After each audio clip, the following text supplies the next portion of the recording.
విజయవాడలో TV9 education expo ఘనంగా ప్రారంభమైంది. టీవీ9 అండ్ కేఏబీ ఎడ్యుకేషన్ సమ్మిట్ ఆధ్వర్యంలో 2 రోజుల పాటు ఎక్స్పో జరుగుతోంది. ముఖ్య అతిథిగా హాజరయ్యారు విజయవాడ ఎంపీ కేసినేని చిన్ని. టీవీ9 ఎడ్యుకేషన్ ఎక్స్పోని ప్రారంభించారు. టీవీ9 ఎక్స్పోలో ప్రముఖ విద్యా సంస్థలు తమ స్టాల్స్ని ఏర్పాటు చేశాయి. ఉన్నత విద్యా అవకాశాలపై విద్యార్థులకు, తల్లిదండ్రులకు సమగ్ర అవగాహన కల్పించడమే లక్ష్యంగా ఎక్స్పో నిర్వహిస్తోంది టీవీ9. విద్యార్థులు సరైన కెరియర్ నిర్ణయాలు తీసుకోవడానికి ఈ ఎక్స్పోలో నిపుణులు మార్గనిర్దేశం చేయబోతున్నారు. ఇంటర్ పూర్తయిన విద్యార్థులు ఎక్స్పోకి వస్తే తమ కెరియర్ని ఎలా ఎంచుకోవాలి, ఎలా తీర్చిదిద్దుకోవాలి అనే దానిపై పూర్తి అవగాహన కలుగుతుంది. ఐఐటి చదివిన వాడి కన్నా కమ్యూనికేషన్ స్కిల్ ఉన్నవాడు ఎక్కువగా డెవలప్ అయ్యారని నేను క్లారిటీగా చెప్తూ ఉంటాను.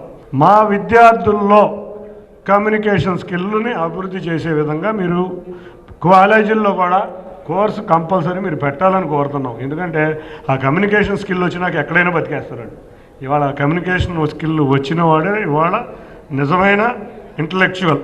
కాలేజీల్లో, యూనివర్సిటీల్లో తప్పకుండా స్పోర్ట్స్కి ఇంపార్టెన్స్ పెంచండి. టీవీ9 వారు ఒక కెరీర్ కౌన్సిల్ 12th క్యాబ్ అండ్ టీవీ9 కంట్రీలోనే ఒక 12th కెరీర్ కౌన్సిలింగ్ సెంటర్ ఇక్కడ పెట్టడం ముందుగా టీవీ9 యాజమాన్యానికి మెరుగైన సమాజం అనే మీ ట్యాగ్కి ఇది చక్కటి ఉదాహరణ అని తెలియజేసుకుంటున్నా.